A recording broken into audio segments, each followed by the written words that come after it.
uma série de mensagens, onde o tema dessa série eu estou chamando das últimas palavras. Nós estamos refletindo nas últimas frases, nas últimas palavras, nas últimas declarações que Jesus deu quando ele estava sobre a cruz. Quando Jesus estava sobre o madeiro, Jesus ele fez 7 declarações.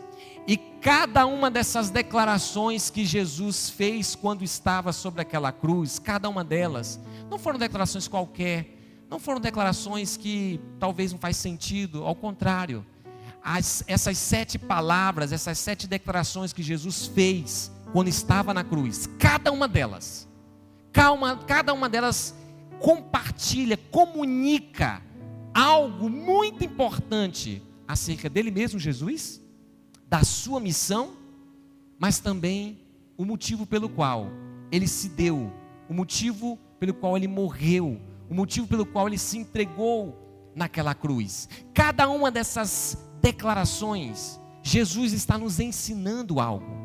E nós estamos refletindo nessas declarações, buscando compreender, buscando refletir o que Jesus quer nos ensinar, o que ele deixou para nós nessas últimas palavras. Alguém já disse que as últimas palavras de uma pessoa são muito importantes, porque normalmente ela fala algo muito importante antes dela partir. Então ela vai selecionar as suas palavras e deixar ali as suas últimas palavras como algo que fique como um marco para aqueles que ouviram.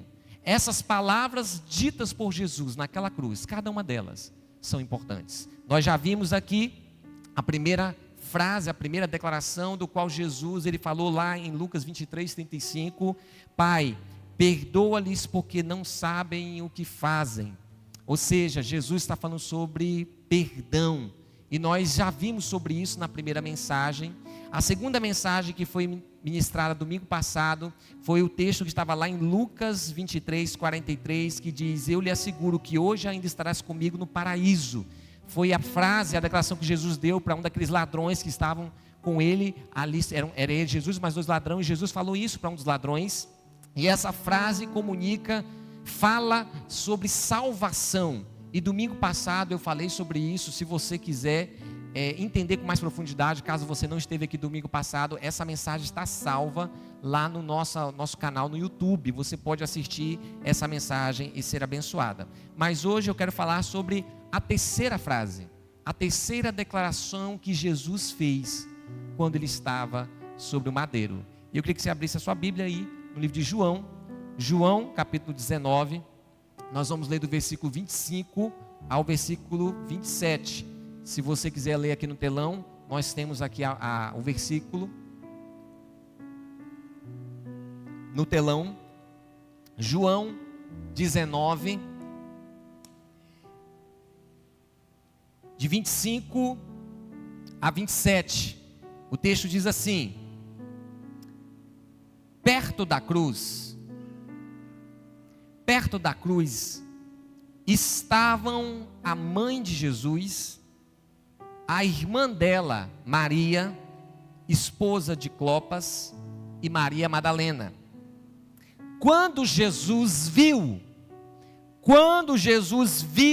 a sua mãe ali, ao lado do discípulo a quem ele amava, disse-lhe, mulher, este é o teu filho. E ao discípulo disse, esta é sua mãe. Daquele momento em diante, o discípulo a recebeu em sua casa. Esta foi a declaração, a terceira declaração que Jesus fez, quando ele disse, mulher, este é o seu filho. E ao discípulo disse, esta é a sua mãe. Como nós temos dito, Jesus, ele se deu naquela cruz, ele se entregou naquela cruz. Jesus, ele foi injustamente julgado, culpado, declarado culpado, levado sobre um madeiro, sem ter cometido nenhum erro, sem ter cometido nenhuma falha. Mas Jesus estava sobre aquela cruz para que se cumprisse o propósito da sua vinda ao mundo. Mas estando sobre aquela cruz, Jesus pagou um alto preço. Jesus, quando estava sobre o madeiro, Jesus ele foi zombado, Jesus ele foi açoitado, Jesus ele foi desprezado. Jesus, ele literalmente, ele foi moído, como eu falei semana passada aqui, lá em Isaías capítulo 53, quando o profeta, ele declarando acerca daquele que um dia viria e que morreria para salvar, para resgatar, para reconciliar o homem a Deus. Isaías diz exatamente isso, que o Senhor seria moído, que o Messias seria moído. Ele estava sendo totalmente naquela cruz ali, passando por um processo doloroso, de dor, um momento onde fisicamente Jesus estava ali, sabe, com suas costas dilaceradas, uma coroa de espinhos sobre a sua cabeça. Jesus tinha carregado uma cruz por vários quilômetros, quase 1 quilômetro, 800 a 900 metros. Jesus, ele literalmente levou surras durante a noite, quando estava ainda na casa de Caifás. Ou seja, Jesus naquele momento estava passando por uma dor que nós não temos como dimensionar o que Jesus estava enfrentando no seu corpo físico. Quando Jesus estava sobre aquela cruz, você imagina a dor que ele estava enfrentando ali, não apenas da surra, não apenas da coroa de espinhos que estava furando sobre a sua cabeça, mas literalmente ali, o seu corpo lançado sobre a frente, sobre aquela cruz. Eu vi uma vez um documentário de um médico falando que quando a pessoa está sobre a cruz, e a posição que fica sobre a cruz, a pessoa literalmente ela vai morrendo como se ela estivesse sendo asfixiada. A pessoa literalmente ali vai perdendo o ar, e ela tem dificuldade inclusive para falar, porque é muito difícil. Jesus então fisicamente estava passando por toda esta dor, por todo esse momento difícil. Mas a dor que Jesus estava sentindo sobre aquela cruz não era apenas uma dor física, porque assim como ele, tinha outros ladrões que estavam sobre a cruz, que também estavam sentindo dores. Outras pessoas já tinham morrido na cruz, outras pessoas já tinham tido esse tipo de morte, e assim como Jesus, outras pessoas tinham sofrido. Agora Jesus estava experimentando um tipo de dor que nenhuma pessoa que já morreu sobre a cruz experimentou, e ninguém na face da terra nunca vai experimentar. Jesus experimentou um tipo de dor que não importa qual foi a maior atrocidade que já houve com um ser humano, isso não foi suficiente, porque o que Jesus sofreu, o que Jesus passou, o que Jesus experimentou na cruz, nenhum homem foi capaz e é capaz de experimentar, que é uma dor na sua alma, que é uma dor no seu coração. Jesus sentiu uma dor profunda dentro de si, porque Jesus estava carregando sobre si todos os nossos pecados. O pecado de toda a humanidade, de todos os tempos, de todas as gerações, de todas as pessoas que já viveram, de todas as pessoas que vivem, e todas as pessoas que ainda viverão, que ainda nascerão, que ainda pecarão. Essas pessoas que ainda estão nascendo, a irmã Tamir está ali, está grávida, o filho dela que ainda vai nascer, todos os pecados que o filho dela, por exemplo, vai cometer, já foi pago na cruz. Já foi pago na cruz. Jesus pagou um preço completo por todos os seres humanos. Agora você imagina a dor que Jesus estava sentindo em sua alma, carregando e levando sobre si todo o pecado de toda a humanidade, sabendo que ele estava sendo ali tomando o cálice da maldição, para que nós pudéssemos ter que tomar, experimentar o cálice da bênção, porque é isso que a palavra de Deus diz, que ele tomou esse cálice para que nós pudéssemos tomar o cálice de bênção. Jesus então estava carregando sobre si todo o pecado de toda a humanidade, pagando o preço pela minha vida e pela sua vida. Tem um grande escritor, um cara que era um grande teólogo, um homem que escreveu vários livros, chamado C.S. Lewis. Ele tem muitos livros maravilhosos. E o C.S. Lewis, certa vez, ele disse o seguinte: Cristo não apenas sofreu por nós, mas também sofreu em nosso lugar. Ele levou sobre si os nossos pecados e as nossas culpas, para que nós pudéssemos ser o quê? Livres. C.S. Lewis falou isso no seu livro chamado O Problema do Sofrimento.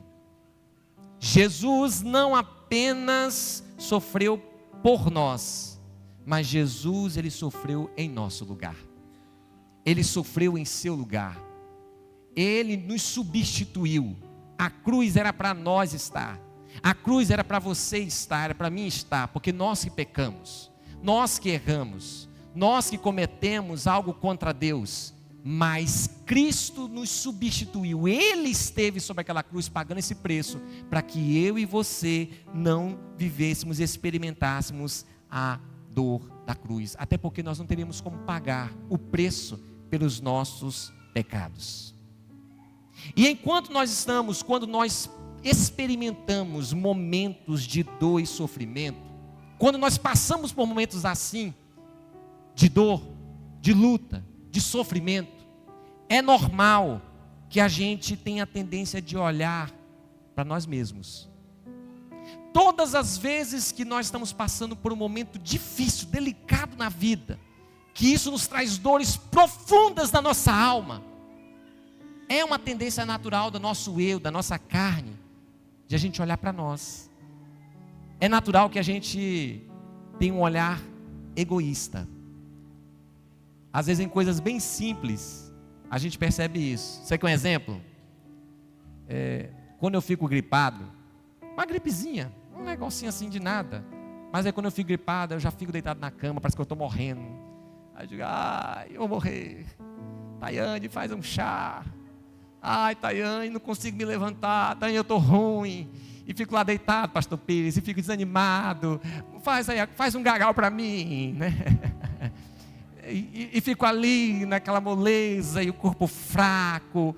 E se ela fala assim, amor, eu estou precisando agora aqui, amor, da sua ajuda. Eu digo, eu não consigo. Estou fraco, não consigo te dar apoio, mulher. E olha que é só uma gripezinha. Agora você imagina quando a gente passa por momentos terríveis mesmo, por lutas grandes, onde muitas vezes nós estamos sendo julgados, quando muitas vezes nós estamos sendo, por pessoas, pessoas que falam de nós, pessoas que nos degrinem, pessoas que se levantam contra nossas vidas, ou às vezes situações que estamos enfrentando na nossa casa, nossa família, a gente tem a tendência natural de a gente olhar para nós, de a gente não olhar para quem está ao nosso redor e de não se importar com quem está ao nosso redor. A gente quer o nosso problema resolvido, a gente quer a solução do nosso problema, a gente quer que aquilo seja resolvido. Inclusive a gente é tendencioso não apenas de olhar para nós mesmos, mas a gente às vezes é tendencioso inclusive a começar a criticar tudo e todos, achando que todo mundo está errado e que nós estamos certos. A gente tem essa tendência, quando a gente está passando por um momento de luta, a gente sempre acha que o outro está errado e a gente está certo.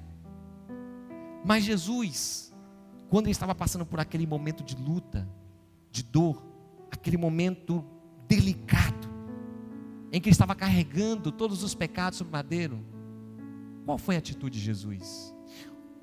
Qual foi a atitude de Jesus em meio à dor? Qual foi a atitude de Jesus em meio ao sofrimento?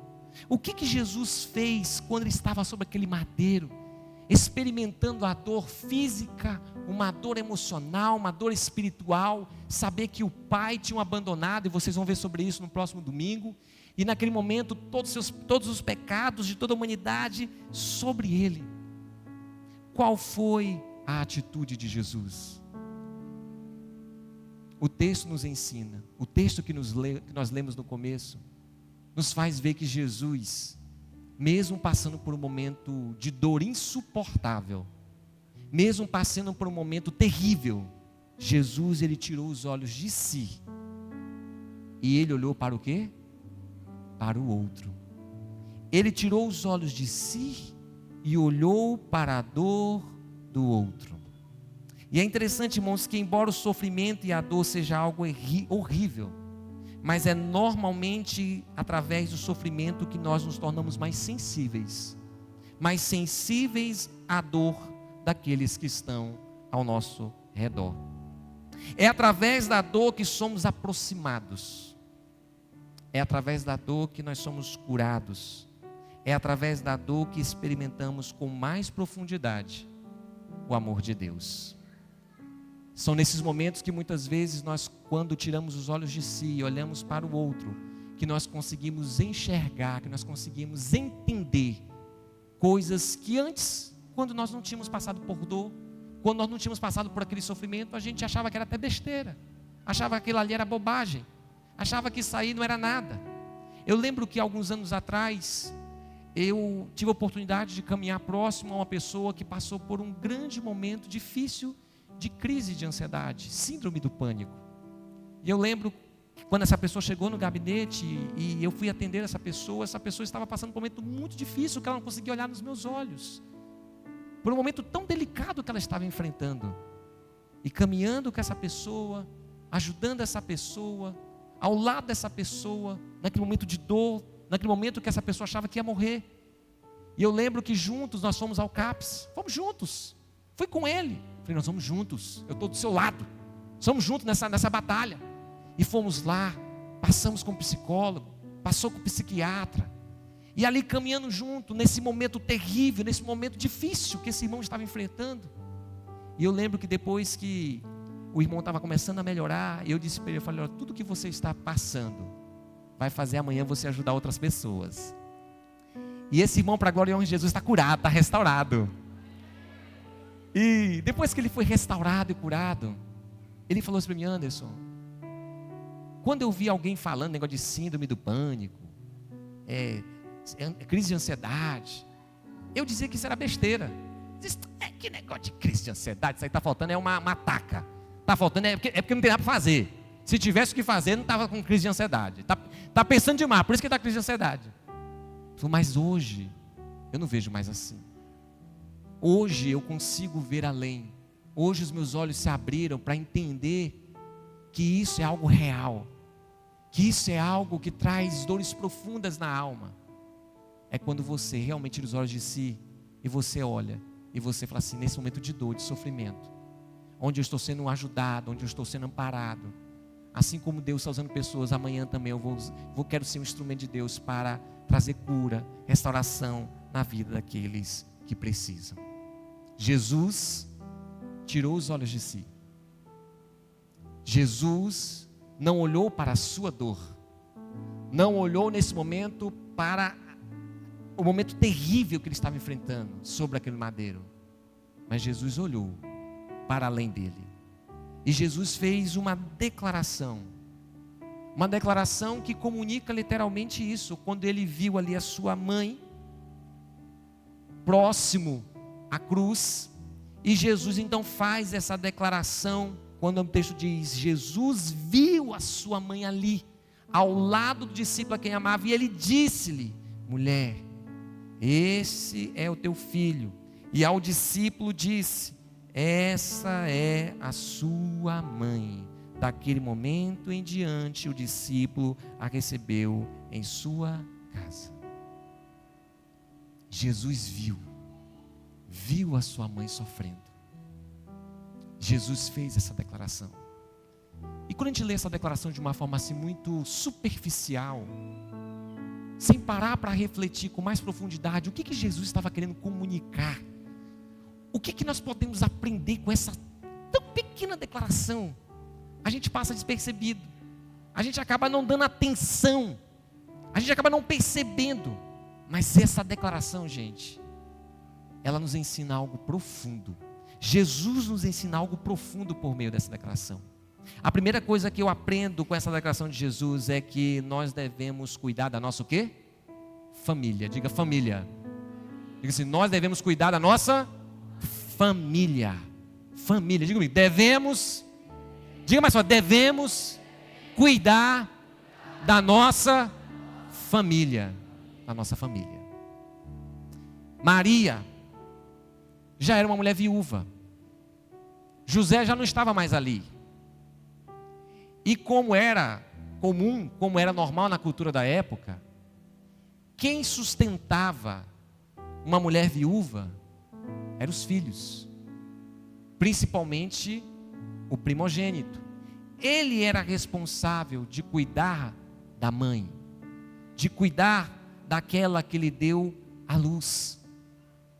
Só que o filho dela, o primogênito, estava sobre uma cruz, estava morrendo sobre uma cruz. Naquele momento, você imagina o coração daquela mãe, o que ela estava sofrendo, o que ela estava passando por ver o seu filho sobre aquele madeiro. E naquele momento de dor, tanto da mãe como do filho, esse filho tira o olhar de si, e ele então justamente procura nesse momento olhar para as necessidades da sua mãe. Ele sabia que a sua mãe ia precisar de cuidado. Ele sabia que a sua mãe ia precisar de consolo. Ele sabia que a sua mãe ia precisar de abrigo. Ele sabia que a sua mãe ia precisar de pessoas que pudessem caminhar ao lado dela. Paulo, falando para Timóteo, lá em 1 Timóteo, capítulo 5, versículo 3, versículo 4, diz assim, ó: cuide das viúvas que não têm ninguém para ajudá-las. Mas se elas tiverem filhos ou netos, a primeira responsabilidade deles é mostrar devoção no lar e retribuir aos pais o cuidado recebido. Isso é algo que agrada a Deus. Isso está em 1 Timóteo, capítulo 5, versículo 3, versículo 4. Paulo diz para Timóteo: cuide das viúvas que não têm ninguém para ajudá-las. Se elas têm filhos, que os filhos cumpram essa missão, essa responsabilidade.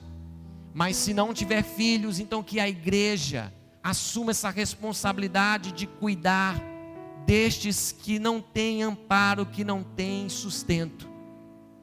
Jesus viu a sua mãe. Jesus olhou para a sua mãe e sabia que esta mulher precisava de amparo, precisava de cuidado, precisava de atenção. Me chamou bastante atenção, embora seja lógico, na leitura do texto, quando diz assim: Jesus viu a sua mãe. E por que eu digo que isso me chamou a atenção? Porque você ver alguém em meio à multidão significa que isso tem que te chamar a atenção. Isso chamou sua atenção. Eu estou vendo muitos irmãos aqui. Alguns de vocês, depois do culto, eu vou lembrar que esteve aqui. Alguns outros eu não vou lembrar, porque eu não consigo olhar para todos os rostos ao mesmo tempo. Não consigo decorar aqui o rosto de vocês. Mas um ou outro aqui me chama a atenção.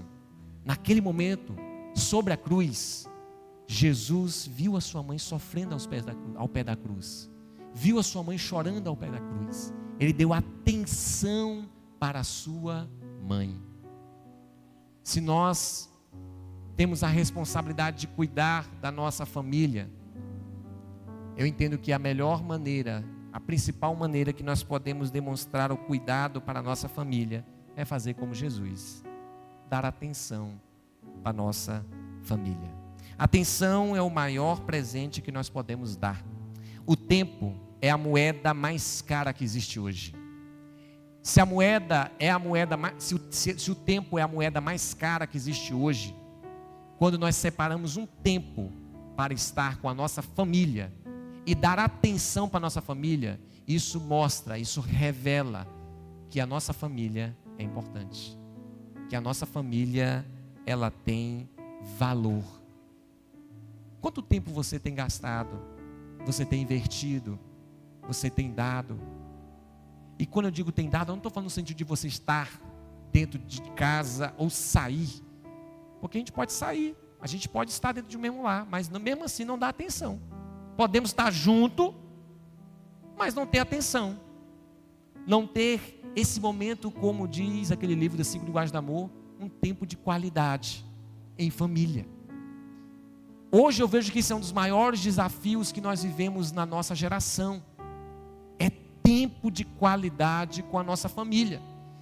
O dia mal começa e ele vai correndo, vai avançando, e as coisas vão acontecendo numa velocidade tão grande, quando você vê o dia terminou e você não conseguiu completar as tarefas, as atividades que você tinha.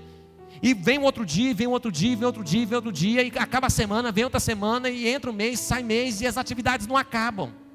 Não acaba, gente. É muita coisa. E se a gente não se policiar, a nossa família fica para trás.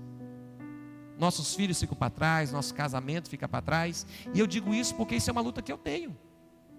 Eu amo trabalhar, gosto de trabalhar. Para mim é um prazer trabalhar. Eu tenho um contentamento nisso. É um desafio para mim. Diz assim, não, tem que parar aqui, vamos parar. Vou dizer não aqui, não vou dizer não para aquilo ali, porque eu quero dar um tempo de qualidade aqui também para a minha família, porque a minha família é importante. Pode ser que aqui entre nós tenha outros irmãos, outros amigos que também enfrentam esse mesmo dilema. De lidar com o tempo, de lutar. Esse é uma realidade que nós vemos hoje. Nós temos visto muitas famílias sendo destruídas porque não se tem mais tempo de qualidade. O marido não senta mais com a sua esposa, não tem mais tempo com a sua esposa. Não tem mais tempo com os filhos. E aí, de pouco a pouco, a família vai se desfazendo, a família vai ficando distante. E quando você vê aquela família, não há mais aquele lar onde há um ambiente de alegria, de amor, de prazer, de contentamento, porque falta de atenção, falta de carinho, falta de tempo de qualidades juntos. Tempo de qualidade juntos. Eu creio que o que nossos filhos, nosso cônjuge mais deseja de nós, não é aquilo que nós podemos dar, mas eu creio que mais deseja de nós é realmente que nós possamos desfrutar desse tempo onde nós sentimos amados e acolhidos, onde nós sentimos protegidos, onde nós estamos juntos como família. Tempo de qualidade. Jesus, ele prestou atenção na sua mãe. Jesus, ele não tinha poupança para deixar para sua mãe. Jesus não tinha plano de saúde para deixar para sua mãe. Jesus, ele tinha irmãos, mas naquele momento nem com seus irmãos ele poderia contar. E não poderia contar porque os seus irmãos ainda não criam que ele era o Messias, que ele era o Cristo. Os seus irmãos até aquele momento não acreditavam que ele era o Salvador. Jesus, ele não tinha nada fisicamente para deixar para sua mãe. Jesus só tinha uma coisa. O que ele tinha? Ele tinha um amigo. Ele tinha um amigo. Um amigo.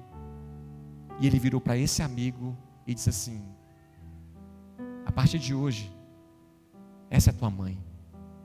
Cuida dela. Leva ela para sua casa. Cuida dela. Jesus tinha um amigo. É interessante que a Bíblia fala que existem amigos mais chegados que irmãos. Como é bom ter amigos que nos momentos difíceis que nós enfrentamos, essas pessoas, elas estão ali, ao nosso lado, para nos ajudar. Pessoas que a gente pode contar, sabe que estão lado a lado conosco, nos momentos bons e nos momentos difíceis. Eu lembro quando meu pai faleceu, eu lembro de muitas pessoas que ajudaram a minha mãe, que deram apoio à minha mãe.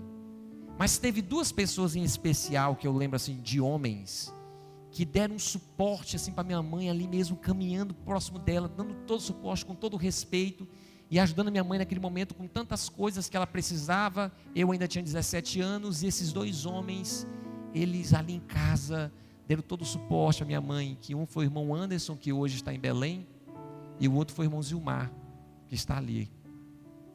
Eu lembro desses dois irmãos na minha casa, e eles dando suporte, correndo atrás para um lado, correndo atrás para o outro. Amigos, amigos, pessoas que estão ao nosso lado. Jesus deu atenção para sua mãe e confiou a sua mãe a um amigo. Pastor Tiago, pastor da igreja Redenção, ele falando sobre a mãe, sobre o papel da mãe, sobre o papel do pai, papel do marido, do filho, ele falou algo que eu achei bastante interessante e que tem tudo a ver com essa mensagem.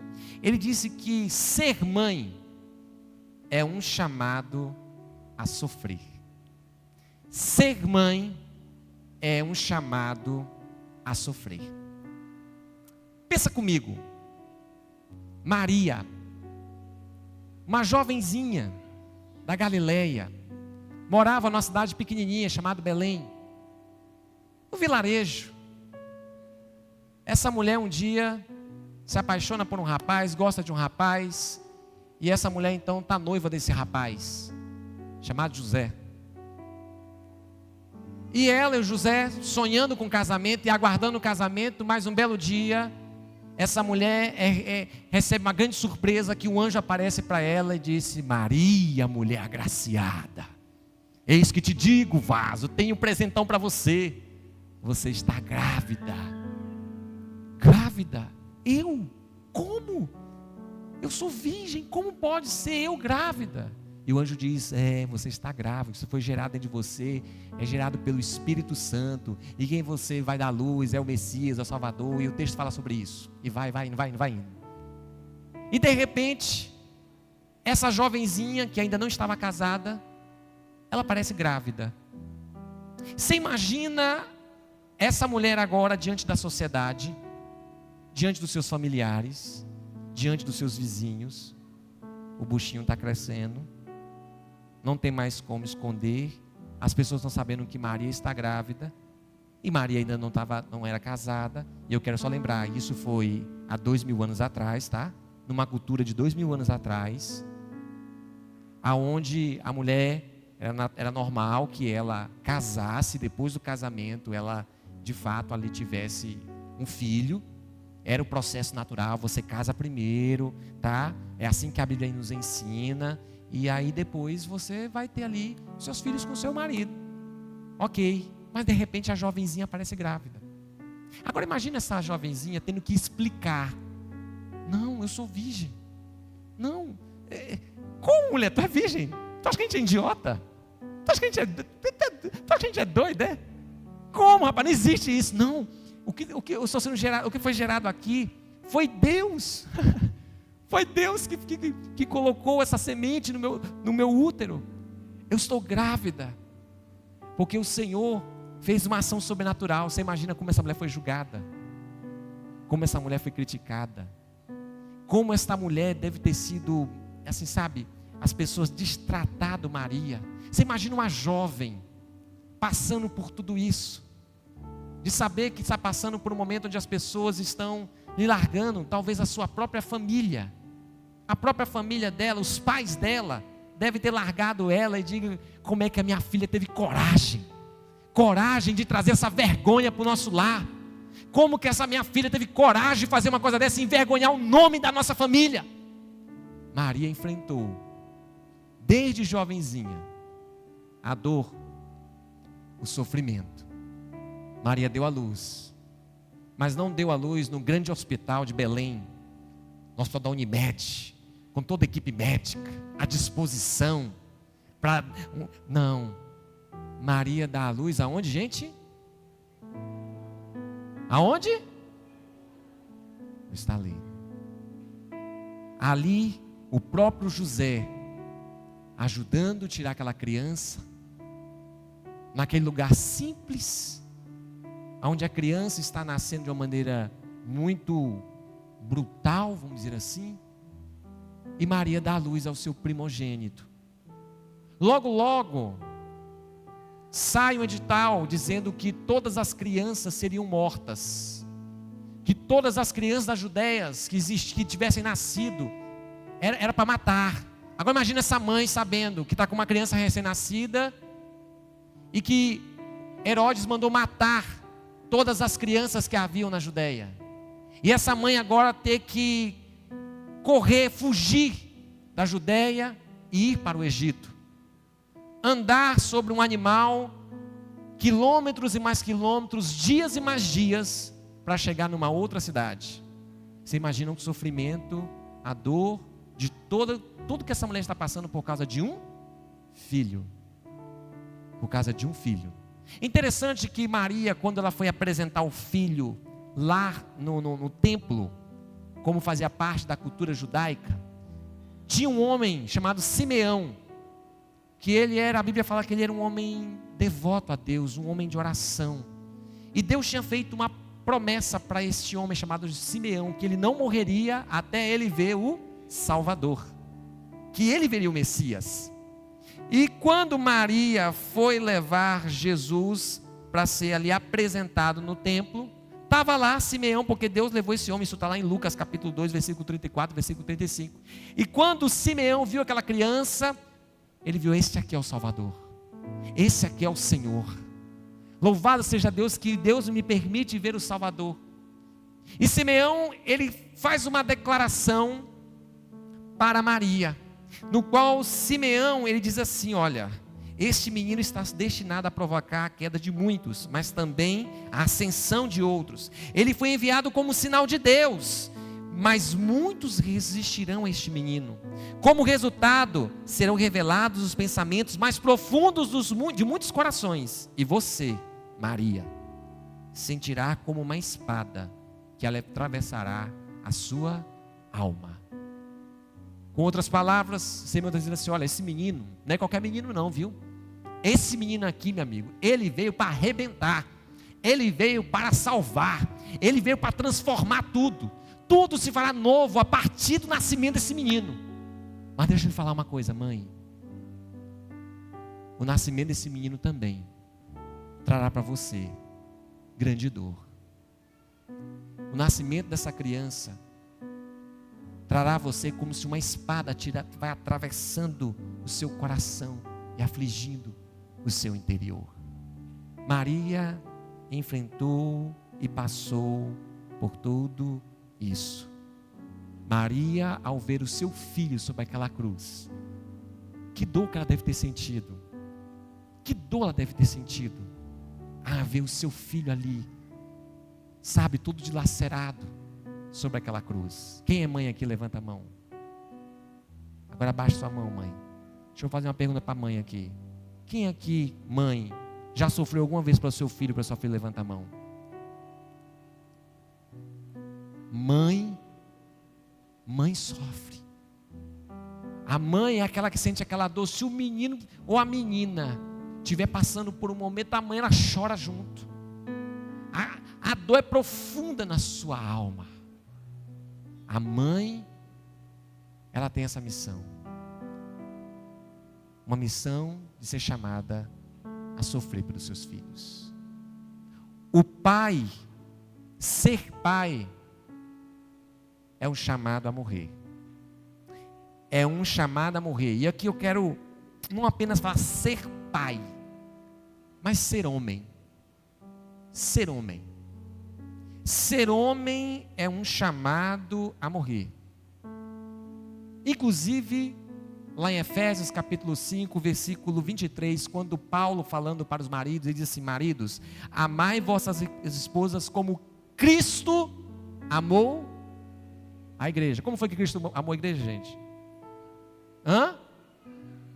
Morrendo por ela. Morrendo por ela. O chamado do homem é um chamado para, em primeiro lugar, prover. Segundo lugar, proteger. Terceiro lugar, pastorear. Quando eu digo prover, não é no sentido de o homem ser a fonte da provisão, mas eu quero dizer no sentido daquele que se dispõe, que vai atrás, que trabalha para trazer o sustento para a sua casa. Deus deu ao homem a responsabilidade de ser o provedor da sua casa, de ser um trabalhador, de ser esse homem que levanta cedo, que arregaça as mangas e que luta para ter na sua casa o pão de cada dia. É nossa responsabilidade. Deus deu a nós, homem, essa missão de sermos esse provedor. Deus nos deu essa missão de nós protegermos a nossa família.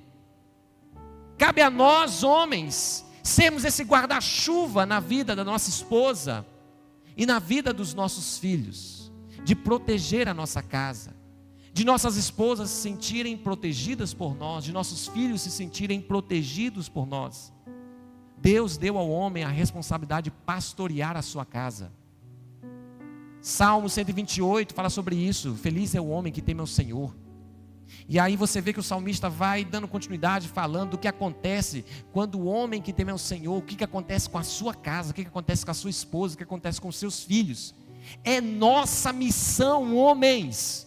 É nossa missão pastorear a nossa casa. Jesus é o pastor número 1 do nosso lar. O pastor número 2 da sua casa não é o pastor Anderson. Tem que ser você, homem. Não é o pastor da igreja que tem que pastorear a sua casa. Quem tem que pastorear a sua casa é você. É você. É você que tem que se levantar, é você que tem que botar a mão na cabeça da sua esposa, é você que tem que orar pela sua esposa, é você que tem que orar pelos seus filhos, é você que tem que abençoar os seus filhos. É o homem. É o homem. Mas nós vivemos uma crise hoje, irmãos. Nós vivemos uma inversão de valores. Porque hoje o homem quer ficar em casa para a mulher ir trabalhar. Hoje o homem, se acontece um pepino, um problema, em vez de ele ir lá e tomar na frente para proteger, ele diz: mulher, corre lá, vê o que é, mulher. Amor, está acontecendo alguma coisa, vai lá, amor, abre a porta lá. Vê o que está acontecendo lá, amor. O homem, em vez de proteger, ele quer ser protegido. É interessante que no passado os homens iam para a guerra, né? Iam para a guerra. E ninguém vai para a guerra, gente, querendo ir para a guerra. Mas por que o homem vai para a guerra? Ah, porque quer lutar pela sua nação. Só isso? Ele quer lutar para manter a sua família viva. Ele quer lutar para que tudo fique bem para a sua casa, para o seu lar, para o seu povo, para os seus amigos. Mas hoje, se for preciso a gente ir para a guerra, meu amigo, eu não sei o que vai acontecer com os homens de hoje. Hoje, vamos orar. A mulher, meu amigo, põe a mão, segura aqui, vamos orar. E a mulher ora mesmo com fervor e diz: Senhor, Satanás não tem poder na nossa casa, e declara e profetiza. Aí fala assim: agora você, marido. Aí o marido, Senhor, aqui, Deus, nossa casa, abençoa a nossa casa, em nome de Jesus, Pai, amém. Irmãos, eu sei que isso é pesado falar isso. É pesado, eu me sinto até envergonhado. Mas é uma realidade. E eu não estou falando que é a realidade de todos nós. Eu não estou falando que todos vocês aqui fazem isso, vivem isso. Mas é uma realidade que nós vivemos hoje. De homens que se levantem, onde produzam segurança para sua casa, pastoreiem suas famílias. Ser mãe é um chamado a sofrer. Ser pai é um chamado a morrer. E ser filho é um chamado a honrar.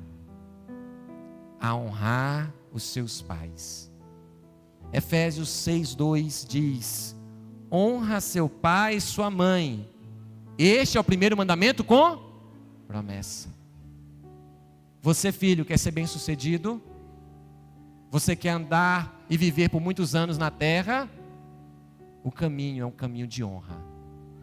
O filho que honra o seu pai e a sua mãe é um filho bem-sucedido. É um filho próspero. Quando falamos de honra, nós temos que entender que há um conceito sobre como que se dá o ciclo da honra ao longo da nossa caminhada, da nossa jornada. Como que normalmente a pessoa, os pais são honrados pelos seus filhos ao longo da trajetória da vida? Vocês sabem que nós temos estações diferentes. Nós vivemos a infância, nós temos a fase da juventude, nós temos a fase adulta e nós temos a fase idosa. Em cada uma dessas fases, existe uma maneira diferente em que nós expressamos a honra aos nossos pais. Como que nós honramos nossos pais na infância? Obedecendo. Obedecendo. Porque menino tem vontade, gente. Menino tem que fazer o que seus pais estão mandando. Menino não tem negócio de dizer assim: eu quero isso. E o pai diz assim: sim, senhor. Tá bom, meu filho, vamos fazer o que você quer. Se o pai fala para o filho: meu filho, é isso aqui, o filho tem que obedecer. A criança ainda não tem maturidade, não tem entendimento para decidir nada. Quem tem maturidade e entendimento para decidir algo sobre o seu filho são os pais. E os pais, os filhos vão aprender a honrar os seus pais na infância obedecendo. Quando o filho diz: meu filho, é isso aqui e pronto, acabou. Obedeça.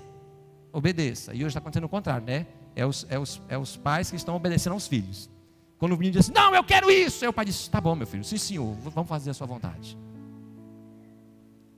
Quando chegamos à fase da adolescência, da juventude, como que o filho na juventude honra seu pai?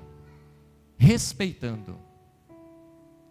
Na adolescência, na juventude, o filho já começa a ter opiniões começa a ter pensamentos. E o filho quer questionar. O pai fala assim, ó, vamos fazer isso. E o filho diz, por quê? Mas pai, eu acho que isso aqui, mas pai, eu penso que é melhor isso. Pai, mas... ok. Ainda que na juventude, você jovem, como eu, tenha opiniões, ainda que você tenha pensamentos, e ainda que talvez você até esteja certo em um aspecto, mas cabe a você respeitar a opinião e a decisão dos seus pais. Você honra os seus pais respeitando a decisão que ele está tomando. Se é para cá, é para cá, e nós vamos respeitar. Ainda que eu pense diferente do meu pai nisso aqui, mas eu estou morando debaixo da casa dele, ele é meu responsável, e eu devo a ele honra, eu devo aos meus pais respeito. Quando chegamos à fase adulta, e quando eu digo adulta aqui, eu quero me referir àquela fase quando a gente já sai da casa dos nossos pais. É quando a gente já começa a ter a nossa casa, a gente começa a pagar nossas contas, a gente começa a ter outras responsabilidades. A gente agora que limpa a casa é a gente que paga os boletos, é a gente que sai cedo e chega tarde. Quando chegar esse momento da vida, como que nós honramos nossos pais? Admirando e agradecendo. Deixa eu explicar isso. Quando a gente é jovenzinho e os nossos pais falam uma coisa que a gente pensa diferente, a gente acha nossos pais assim, às vezes careta. Meu pai não sabe de nada. Quando a gente é adolescente, quando a gente é jovem, a gente acha que a gente sabe de tudo, que a gente é o mais inteligente, que nossos pais são bando de abestado, e que inteligente é nós. Nossos pais estão careta, nosso pai ficou para trás, e nosso pai falando, a gente fecha, o adolescente farra o bico, e bate a cara, e faz, tira o bico, tira esse bico, menino. E o menino, né? Ok. Só que quando a gente sai de casa, e a gente começa a ter as responsabilidades que nós não tínhamos antes, porque eram nossos pais que tinham, a gente começa a perceber, a gente começa a sentir, a gente começa a pensar e refletir assim, meu Deus, como é que meu pai conseguia fazer isso? Como é que minha mãe conseguia fazer isso? Como é que minha mãe tinha controle? Como minha mãe conseguia levantar cedo, fazer tudo isso, e ajudava ali, ainda trabalhava, e chegava em casa e me ajudava. Meu Deus, porque eu nem tenho filhos, e eu não estou dando conta, e minha mãe dava conta de mim, da minha irmã, do meu irmão. Nesse momento parece que os nossos olhos se abrem, e a gente começa a olhar para os nossos pais com esse olhar de admiração, que esse olhar de agradecimento, e a gente honra nossos pais, verbalizando, falando, demonstrando a nossa gratidão. Você que está na fase adulta da vida, uma maneira de você honrar o seu pai e sua mãe, é você agradecer, dizer, pai, mãe, obrigado por tudo que você sempre fez por mim. Pai, lembra daquela vez lá que eu fiz isso? Pai, eu estava errado. Pai, me perdoa porque eu falei o que não deveria. Pai, eu tive uma atitude tão idiota. Pai, me perdoa porque eu errei, porque eu falei. Às vezes quando a gente está na fase adulta, a gente tem esse olhar de admiração, mas a gente tem vergonha de falar para o pai. A gente tem vergonha de falar para a mãe. Mas eu quero dizer, irmãos, como é bom, como é importante, até para o pai, ele ouvir do filho, pai, obrigado. Obrigado por isso, obrigado por aquilo. Pai, obrigado porque eu sei que o Senhor renunciou isso por causa de mim, por causa de nós. Honre o seu pai em vida. Honre o seu pai em vida. Você não sabe que dia, eu não sei que dia que minha mãe vai embora. Hoje minha mãe inclusive está até voltando de viagem. Honrar em vida e verbalizar isso. Mas quando chega na fase que os nossos pais ficam idosos, como que nós honramos nossos pais?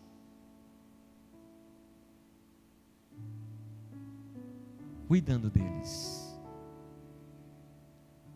Um dia eles cuidaram de nós. Um dia nós éramos as crianças. E eles tiveram toda a paciência, ou se não tiveram paciência, mas não desistiram de nós. E quando eles chegam na fase idosa, nossos pais também precisam de nós.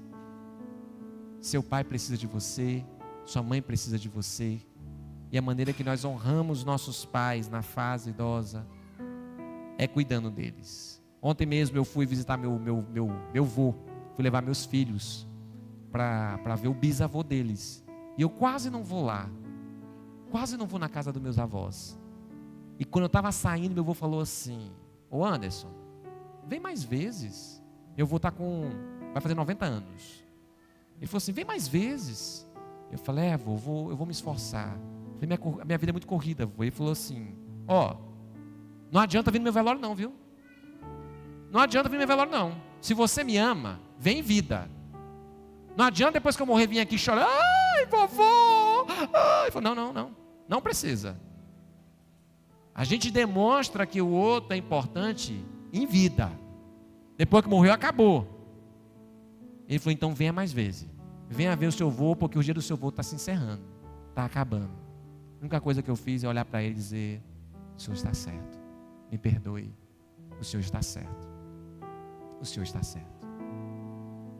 Ele pediu ontem para mim: como é que eu entro aqui nesse tal de YouTube, Anderson? E aí eu fui tentar ensinar para ele. Falar: vou aqui, tal, aplica aqui, tal. 1 minuto depois: como é que eu entro aqui no YouTube? Acabei de lhe falar. Vamos lá de novo. Mas Anderson, de novo, só para ver se eu aprendi. Vamos lá. De novo, fui lá e pá. E ele falou: mas e aí? Você aperta bem aqui nesse botãozinho aqui onde tem o microfone, o senhor fala o que o senhor quer. Que aí você... eu quero saber sobre ração de gado, que ele gosta de negócio de gado. Ele vai aparecer lá um monte de vídeo, vô. Aí ele pegou e clicou lá e falou assim: olá, tudo bem? Eu queria saber como é que eu faço para saber a marca, para me comprar uma ração, para me levar lá para a fazenda. E eu queria ver a marca, tal. Aí eu: não, vô. Ninguém vai conversar com o senhor aí, não. Não é assim. Mas, irmãos, é engraçado. Mas um dia foi o contrário. Um dia eu era um netinho pequenininho que falava um monte de besteira. E o que o vô fazia?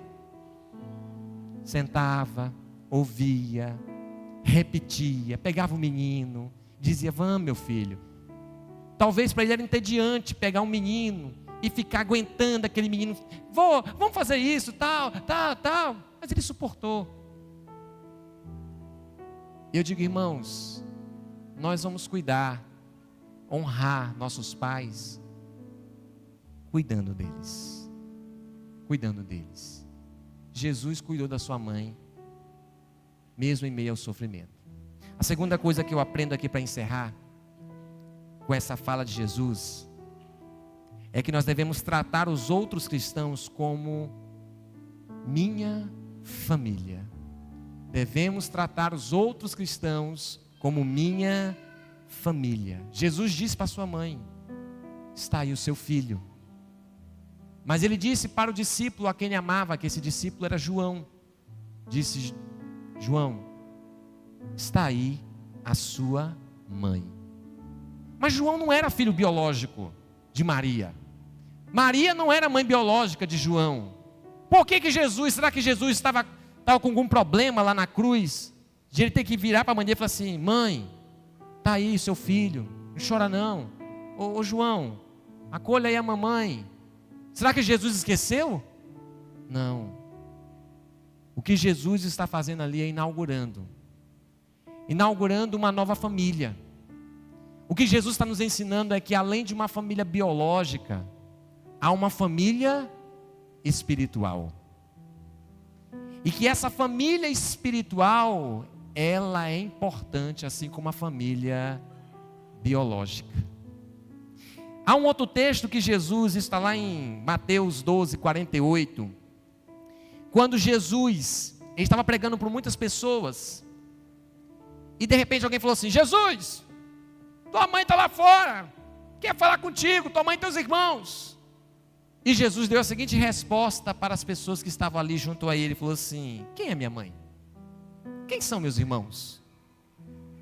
Então apontou para os seus discípulos e disse: vejam, estes são minha mãe e meus irmãos. Quem faz a vontade do meu Pai que estás no céu é meu irmão, minha irmã e minha mãe. O que Jesus está dizendo aqui, ele não está querendo desmerecer a sua mãe biológica. O que ele está querendo dizer é que além de uma família biológica, há uma família espiritual. E todos aqueles que fazem a vontade do Pai, todos aqueles que são discípulos de Jesus, todos aqueles que entregaram suas vidas a Cristo, se tornando filhos de Deus, todos esses também se tornaram irmãos uns dos outros. Irmãos uns dos outros. E é por isso que a gente se chama de irmãos. Por isso que a gente fala graça e paz, irmão. Isso não é uma frase de efeito. Isso é uma realidade espiritual. Nós somos irmãos. Nós somos família. Família. E o que Jesus está querendo nos ensinar é a importância de nós, como família, cuidarmos uns dos outros, ajudarmos uns aos outros, olhar não apenas para as nossas dores, para as nossas necessidades, mas de olhar além, de olhar para a dor do outro. Nós temos uma frase aqui na igreja que eu gosto de dizer, que diz assim: a igreja não é um lugar para frequentar, mas sim uma família para pertencer. Nós queremos não apenas estar juntos aqui, nós queremos de fato pertencer um ao outro, caminhar ao lado um do outro. Lá em 1 Tessalonicenses 5 diz assim: irmãos, pedimos que advirta os indisciplinados, encoraje os desanimados, ajude os fracos, sejam pacientes com todos, cuidem que ninguém retribua o mal com mal, mas que procurem sempre fazer o bem uns aos outros e a todos. Diga assim comigo: família. Família. Olhe para o irmão que está do seu lado aí. Esse irmão é sua família. Essa pessoa que está do seu lado, além de biológico, ele tem que ser a sua família espiritual. Você precisa caminhar uns com os outros. Irmãos, por que aqui na igreja nós temos pequenos grupos? E eu tenho falado isso bastante. Por meio desse encontro aqui, que nós estamos tendo, nós somos edificados, somos fortalecidos, adoramos. Mas o pastoreamento eficiente e eficaz não tem como fazer aqui, Não tem como eu olhar nos seus olhos, você nos meus, e a gente cuidar uns dos outros, mas através do pequeno grupo, a gente consegue olhar um ao outro, a gente consegue sentir as dores um do outro, a gente consegue cuidar um do outro. Como é importante participar de um pequeno grupo. Você está conectado a um pequeno grupo. Isso é importante para o seu crescimento. Como é importante quando acaba o culto, você ouviu o pastor dizendo amém, você já vai correndo e vai embora. E se você, quando acabar o culto, você ir a alguém que você não tem tanta intimidade, você fala assim: oi, tudo bem? Graça e paz, eu me chamo irmão tal, como é seu nome? Você conhecer outro irmão, você perguntar como é que o outro irmão está. Esse momento de você se colocar no lugar do outro, de você sorrir com o seu irmão, mas também chorar com o seu irmão. Jesus nos ensina, por meio dessa declaração, a olhar além, a cuidar da nossa família biológica, mas também cuidar uns dos outros como igreja, de nós ajudarmos uns aos outros. E eu quero nesse momento orar. Eu quero aqui fazer uma oração final. E nessa oração final, primeiramente nós queremos orar pelas nossas famílias. Eu não sei o que sua família tem vivido, o que sua família tem passado, mas eu queria nesse momento orar pelas nossas famílias. E quero orar também por você, que está aqui, que ainda não faz parte da família espiritual, e quer fazer parte, e quer entregar a sua vida a Jesus, quer se tornar parte desse corpo, e aqui você ser ajudado e ajudar, aqui você poder ser servido, mas também servir os seus irmãos. Você pode ficar de pé em nome de Jesus? Se se for possível, você ficar próximo da sua família, da sua esposa, dos seus pais. Honre seus pais ficando do lado dele. Honre sua família estando um dos lados do outro. Esse momento é o momento que você pode fazer isso. Já que nós estamos falando sobre família, se aproxime da sua família. Nós vamos orar pela sua família. E nós vamos honrar a nosso lar. Nós vamos orar juntos. E que o Senhor abençoe a nossa família, a nossa casa. Senhor, que alegria, Jesus, é ter uma família. O Senhor nos presenteou com uma família. Eu sei, Deus, que dentro do lar, todos nós enfrentamos momentos difíceis, momentos de lutas, momentos de dificuldades, momentos que não são fáceis e o Senhor sabe cada um desses. Mas eu não tenho dúvida, Deus, de que o Senhor que estabeleceu a família é aquele que cuida, é aquele que protege, é aquele que abençoa, é aquele que sustenta, é aquele que fortalece, é o Senhor. Nessa noite, Deus, há muitas famílias aqui representadas, e nós oramos juntos como igreja, oramos juntos como comunidade. Digo, Deus, Pai, nos ensina, Deus, a olhar para o nosso cônjuge, Deus, com olhar de amor, cuidar do nosso cônjuge. Jesus nos ensina a olhar para os nossos filhos, nos ensina a olhar para os nossos pais e honrar os nossos pais como eles devem ser honrados, como eles merecem ser honrados. Nos perdoa, Senhor, por tantas vezes falharmos. Nos perdoa por nos falhar quando falhamos como maridos, aquelas que estão aqui como esposas. Nos perdoa, Deus, por falharmos muitas vezes como pais, falharmos muitas vezes como filhos. Senhor, nós queremos ver nossas famílias fortalecidas. E assim como Jesus nos ensinou aqui a primeira declaração, nós queremos ver, nós queremos olhar para a nossa família. Deus, que nessa noite o Senhor venha fortalecer as famílias que estão aqui, Deus, passando por um grande deserto. Que nessa noite haja uma noite de restauração, de cura, para que eles vão estar voltando para casa. E possa talvez reparar um relacionamento que está quebrado, um relacionamento, Deus, que porventura, Deus, está enfrentando um momento difícil. Que essa noite seja uma noite de reconciliação e de cura. Em nome de Jesus. Pai, eu ainda quero orar.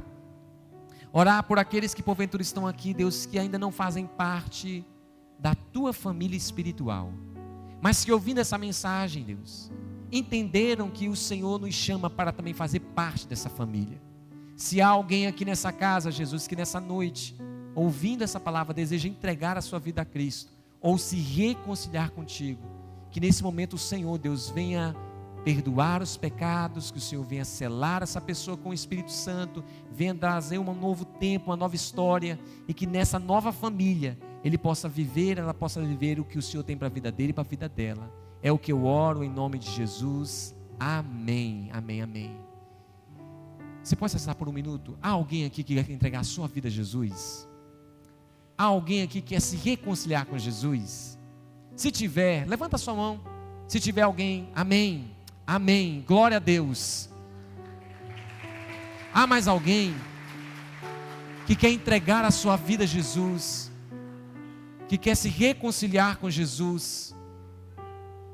Vem aqui na frente em nome de Jesus. Amém, glória a Deus, glória a Deus, glória a Jesus. Venha fazer parte dessa família espiritual, onde Jesus é o seu Senhor, aonde Deus é o seu Pai e onde nós somos seus irmãos. Aqui estão essas vidas, essas pessoas que estão aqui confessando a Jesus Cristo. Se tiver mais alguém, venha fazer parte dessa família, venha nascer de novo em nome de Jesus.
A Bárbara está aqui entregando a vida dela para Jesus. A Bárbara está aqui dizendo que ela precisa de Jesus, que a família dela precisa de Jesus. Glória a Deus.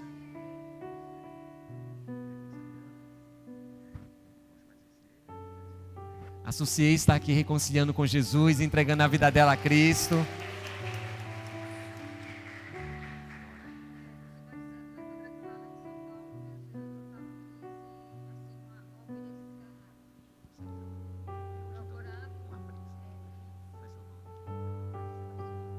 A Dona Maria está aqui também reconciliando com Jesus e diz que quer um aprisco. Glória a Deus.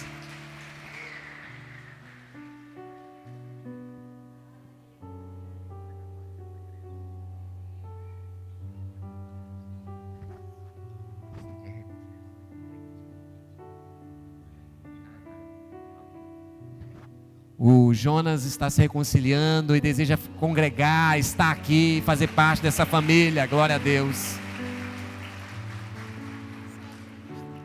Aqui a Maiene está se reconciliando também com Jesus. Glória a Deus, glória a Deus. Você pode aplaudir mais forte? Glória a Deus, glória a Deus, glória a Deus. Aleluia, Jesus. Aleluia, Jesus. Aleluia, Jesus. Bendito seja o teu nome, glorificado seja o teu nome, Jesus, porque naquela cruz, Jesus, o Senhor não apenas olhou para a dor de Maria, sua mãe, mas naquela cruz o Senhor também nos via. O Senhor morreu e se entregou por cada um de nós. O Senhor sabia, Deus, que nós precisávamos de salvação, e naquela cruz o Senhor pagou o preço para que nós hoje tivéssemos vidas. E nessa noite, Deus, nós nos alegramos de ver cada uma dessas pessoas que estão aqui dizendo: eu quero Jesus, eu preciso de Jesus, a minha família precisa de Jesus, a minha casa precisa de Jesus. Deus, nós como igreja oramos por cada um deles. Oramos por esses irmãos, por esses filhos que foram comprados pelo teu sangue.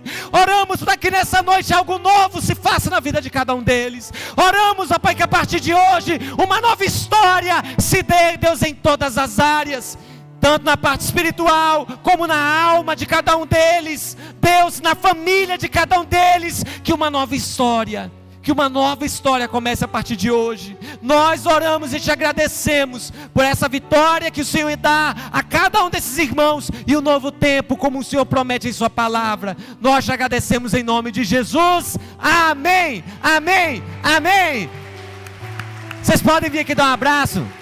Venham aqui dar um abraço desses irmãos aqui, olha, expressar o carinho, dizer o quanto eles são preciosos, o quanto eles são bem-vindos, o quanto que eles podem contar com essa comunidade.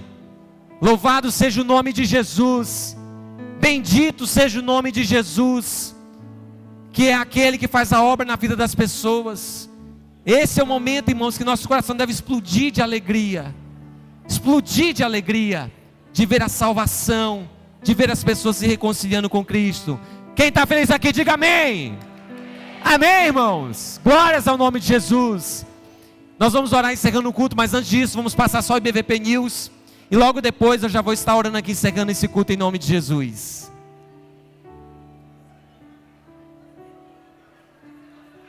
A alegria está grande aqui, gente, ó.